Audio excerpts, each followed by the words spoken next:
kulanti wanaagsan saaxiibayaal soo dhawaada qaybtan waxaan ku eegaynaa al-shabaabkii ugu badnaa oo caawa lagu arkay qaybo ka tirsan gobolka Shabeellaha Dhexe. Al-shabaabkan ayaa saacadihii la soo dhaafay ka soo wada baxay qaybo ka tirsan gobolada Bay iyo Bakool kadib markii halkaasi maamulka degmada Xundur iyo kooxda al-shabaab ay heshiis ku gaareen taas oo ugu dambeyn al-shabaab hadda ay isugu yimaadeen qaybo ka tirsan gobolka Shabeellaha Dhexe. sidoo kale dagaal culus oo u dhaxeeya ciidanka xoogga Soomaaliyeed iyo kooxda al-shabaab ayaa hadda waxa uu ka socdaa deegaanka Awoorey ee gobolka Hiiraan. xogaas ayaan rabaa inaan kula wadaago haddii ay tahay markii ugu soo booqato waxaan ka codsanayaa inaad subscribe channelka like-na saar si aan helan saaxiibada iyo kaleeta. haddii aan ku horeyno al-shabaabkii ugu badnaa ayaa caawa lagu arkay qaybo ka tirsan gobolka Shabeellaha Dhexe kadib markii kooxda halkaasi maalmihii la soo dhaafay lagu jibiyay.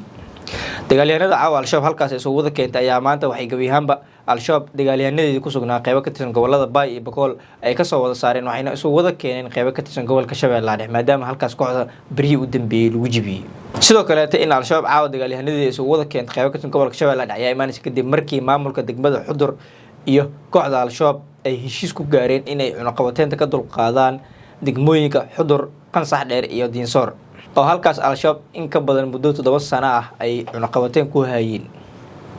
balse ugu dambeyn dagaalyahanadii al-shabaab ugu badnaa ayaa ka soo wada baxay gobolada Bay iyo Bakool waxayna isugu yimaadeen qaybo ka tirsan gobolada Shabeellaha Dhexe halkaas oo caawa laga dareemayo dhaqdhaqaaqyo ay ka wadaan kooxda al-shabaab maadaama halkaas saacadihii la soo dhaafay isku wada yimaadeen dagaalyahanadii ugu badnaa kooxda al-shabaab.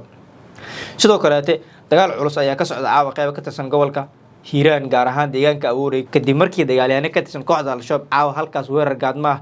ay ku soo qaadeen. deegaanka Awoorey maalintii 7 oo xiriir waxa ka soconaya dagaal culus oo u dhaxeeya ciidanka xoogga Soomaaliyeed iyo kooxda al-shabaab waxaana halkaas laga soo sheegaya in mar kale caawa al-shabaab halkaas lagu jibiyay kadib markii halkaas weerar gaadma ay caawa ku soo qaadeen. sidoo kale waxaa la soo warinayaa in dhaawacyada iyo meydadka kooxda al-shabaab ee halkaas lagu dilay caawa lagu jijiidayo qaybo ka tirsan deegaanka Awoorey ee gobolka Hiiraan. si kastaba gobolada Hiiraan iyo Shabeellaha Dhexe waxa ka socda dhaqdhaqaaqyo ka dhan ah kooxda al-shabaab walow saacadihii la soo dhaafay al-shabaab ay dagaalyahanadii ugu badnaa isugu keeneen qaybo ka tirsan gobolada Shabeellaha Dhexe bacdama al-shabaab halkaas maalmihii la soo dhaafay bilooyinkii ugu dambeeyay lagu jibiyay kooxda kadib markii deegaanadii degmooyin badan oo al-shabaab gacanta ay ku hayeen muddooyinkii u dambeeyay gacantooda laga saaray taas hadda ugu dambeyn ciidanka xoogga Soomaaliyeed gacanta ku hayaan. sidoo kale waxaa xusid mudan in al-shabaab maalinkii 7 oo xiriir ah dagaal gaadma ay ku soo qaadayaan deegaanka Awoorey.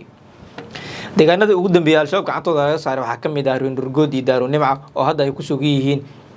ciidanka xoogga Soomaaliyeed iyo kuwa dadka deegaanka.